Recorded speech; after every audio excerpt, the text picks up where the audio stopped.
Hi guys, Chris here, and this is the unboxing of the Chuwi Vi10 Ultimate. This is their latest tablet, and all it is the Chuwi Vi10. You might have seen my various other videos on that particular model. They've taken the bail trail out of it. That's gone, and now they've replaced it with a Cherry Trail X5 Z8300, which should have slightly better performance. Now, this particular model here has the 64GB eMMC in it. And I got this from Banggood. Those of you familiar with this kind of packaging here, it's polystyrene. This is the way that Banggood like to package up their tablets. They do actually remove the original packaging, unfortunately, so I can't show you that. But what they do use is very strong. It is light and strong and can take quite a few knocks. You can see it had a bit of a knock there, and it will actually protect the tablets quite well. It took around 15 days to come down from China to New Zealand. It was eventually delivered by NZ Post / DHL that delivered that. So if you are in New Zealand, then you can see that it's reasonably fast posted, not too bad there. So I'll just get this open and we'll have a look at the tablet.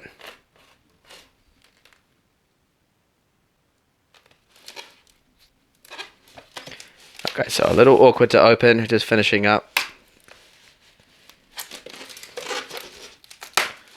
And here we have the tablet has been packed up quite nicely.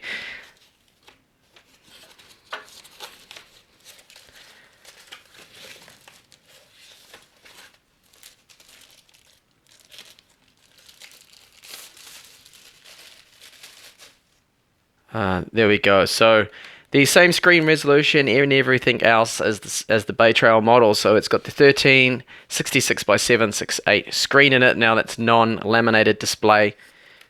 And you'll see on the side here we do have the two USB 2 ports still. Unfortunately they aren't USB 3. They haven't changed that.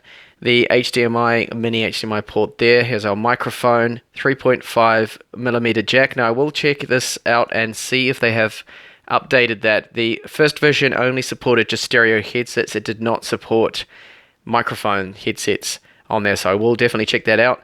Our micro SD card slot.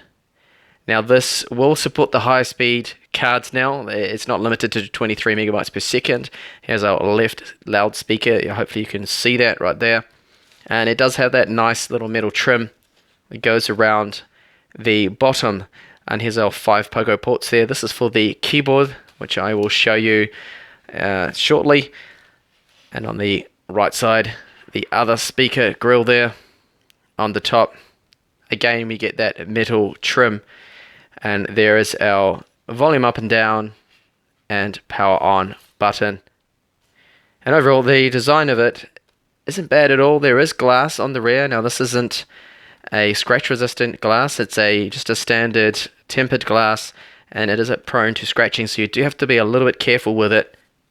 The camera on the rear is a 2 megapixel camera, so you're not going to get any amazing images out of that, but it's okay for voice chat. It's okay for video. The front facing camera is also 2 megapixels there, and we do have a Windows home button. You might have noticed there are little torque screws on the side which help hold the front and rear panels together, which give it quite a rigid feel in hand. It doesn't really have any flex or noise on it. It's quite a good build, and I was definitely happy with my Bay Trail model. So we'll see what else is included in here. Obviously all they have removed, Banggood, is just the outer packaging. They have given us, these are some instruction leaflets and whatnot, but they are in Chinese and pretty much useless to me. And here we have our USB cable and adapter, which would be the same as the Bay Trail model included. So the power adapter here is your typical 2-prong US style, and that is rated to, it's 5 volts 2 amps, pretty much like every other adapter, power adapter we see. The micro USB cable here, the USB to micro USB for charging, and they did include an adapter there for me for New Zealand Australia style. So it powered up rather quickly. You can see that the resolution isn't that impressive. Obviously 1366 by 768 is no retina display, and if you do look close enough, if I can get this to zoom in there, you'll see pixels there. But I do find that running this resolution, and I have used my Chuwi Vi10 quite a lot, I actually don't find it too bad. You do get used to it, but those of you that do have perhaps iPad Air 2s or Airs, you're going to definitely notice this lower resolution. Anyway, let's have a look and see the device manager. Well, that's good. This menu's actually popped up in grey, and that means it has the latest November update already on the image, which is good to see that Chuwi are using a very recent image there of Windows.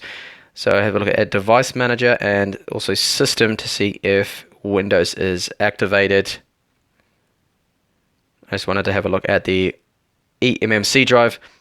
Hopefully you can see that it's actually a Chuwi, it's a Toshiba 64GE2. Now, I've seen a lot of those drives before. They tend to be quite quick and definitely a lot faster than the B-Wins or the 4C drives, which are quite slow. But I will have benchmarks of that shortly. This is just an initial hands-on unboxing and hands-on of this particular model. So there we go, we can see that Windows is activated. That is really good to see, and overall I don't have any problems with the touchscreen accuracy. Everything seems to be working fine. So I'll have a look at the thickness. Now this hasn't changed, of course, from the original Vi10. It's not the slimmest device, so it comes in. Let's have a look here at about 7-8 millimeters there approximately, and I will have a look at the weight for those interested. Just get my scales out.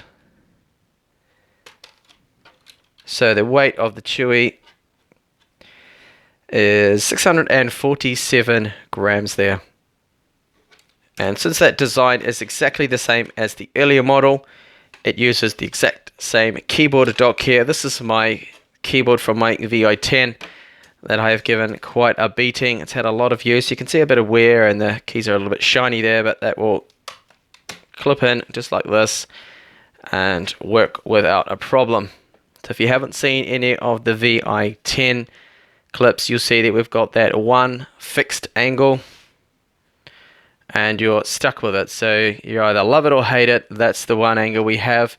Now you can move it just a little bit if you bring it in a little bit closer there, but really it's just the one angle. But I do find the dock and the keyboard itself is really nice to use, considering this only is around about 25 to 30 US, so it's quite cheap. And this tablet here from Banggood was approximately 100, and I think I paid 175 for it, which isn't too bad considering it's the 64 gigabyte model, this one here. So I'll be back with benchmarks, gaming, and thermals of this particular model. It'll be very interesting to see if it's going to throttle like the other Atom X5 Cherry Trails I've seen. Thanks for watching the video, and hopefully see you with the up and coming videos shortly. Bye for now.